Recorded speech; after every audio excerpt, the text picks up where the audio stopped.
Meus queridos irmãos, que bom estarmos juntos para mais uma vez estudarmos a lição da Escola Sabatina. E hoje, segunda-feira, 4 de agosto, nós temos como tema para o nosso estudo a consagração do primogênito. Bom, a gente vai ver no estudo de hoje que não só de ensinos nós conseguimos viver nesse mundo, sim, ao olharmos aqui para a vida dos israelitas, por tudo aquilo que ele estava passando ali, presenciando aquelas pragas que Deus permitiu cair sobre o Egito para que esse povo viesse a ser liberto, eles tinham que ter uma outra atitude, a atitude de ser obediente, ou seja, de viver a prática dos ensinos de Cristo. Sim, os ensinos de Cristo. Deus, ele usou Moisés ali para trazer algumas orientações e para que esse povo viesse a ter suas vidas preservadas, para que eles viessem a reconhecer que Deus é o soberano, o Criador do céu e da terra. Eles tinham que obedecer a Deus, praticar as orientações de Deus. E a lição nos diz que eles não precisavam não apenas crer, mas também agir de acordo com essas crenças que Deus estava ali mostrando para eles. Deus havia dito o que eles deviam fazer, e então, pela fé, deveriam entrar em ação. A prática deveria ser ali executada pelos israelitas. Embora em um contexto diferente do que Tiago escreveu mais tarde, o princípio se encaixa muito bem. E diz aqui, Tiago 2,20, seu tolo, você quer ter certeza de que a fé sem obras ela é inútil? Mas, irmãos, não existe ter fé e não ter obras. Elas estão interligadas. Lembrando que por obras a gente não vai ser salvo. Mas a partir do momento que nós somos salvos, nós praticamos boas obras. A palavra de Deus nos fala isso. Isso é automático, isso é natural. Assim como a gente respira, a gente passa a praticar boas obras quando a gente ali está em Cristo Jesus. Quando a gente aceita Jesus como o único e suficiente Salvador, passa a viver uma vida por Cristo, Cristo nos transforma e as obras ela vêm de forma natural. E aqui veio uma pergunta. O primogênito israelita foram poupados pela graça de Deus durante a praga final. Por que o Senhor deu essa ordem e o que ela significava para nós hoje? Bom, ao lermos esse versículo do 1 ao 16 do capítulo 13, a gente vê que o desejo de Deus era mostrar que tudo pertence a Ele. E que nós temos de forma única reconhecer que Deus é o provedor de tudo. E de tudo aquilo que nós temos vem somente dEle. É Ele que nos concede a alegria de termos em nossas mãos diante de nós. E a gente vê também que Deus ele ama e protege aqueles que o amam, aqueles que o obedecem.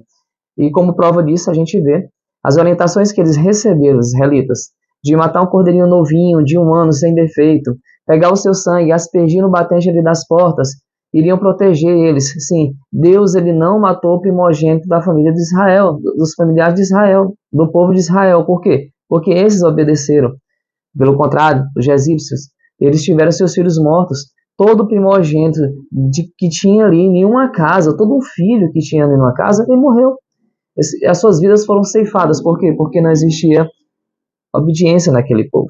Deus, misericordiosamente, preservou a família israelita que estava sob sangue, porque pela fé, eles marcaram as ombreiras de suas portas. Novas orientações vieram do Senhor por meio de Moisés. Consagra-me todo o primogênito. Então, quando ele pede aqui que consagre todo o primogênito, não era só seus filhos, era também todos os animais, tudo aquilo que tinha vida, consagre ao Senhor. Essa legislação era válida tanto para os seres quanto para os animais. Um princípio por trás dessa instrução é que tudo pertence a Deus, porque Ele é o nosso Criador e dono de tudo. Salmos 24, versículo 1 diz o seguinte, ao Senhor pertence a terra e a sua plenitude, e o mundo e os que nele habitam. Ageu 2,8, um versículo bem conhecido, minha prata, meu ouro, diz o Senhor dos Exércitos. Deus ele concedeu aos israelitas, assim como concede a mim e a você, a alegria de gerar vidas. Sim, esses primogênitos, esses filhos foram concedidos por Deus, foi uma bênção de Deus concedida a todos nós, aos israelitas. E ele fez o que? Ele pediu, olha, consagre seus filhos a mim. Amados irmãos, você que é pai, você que é mãe que está me assistindo, existe algo que você ama na vida mais do que os seus filhos?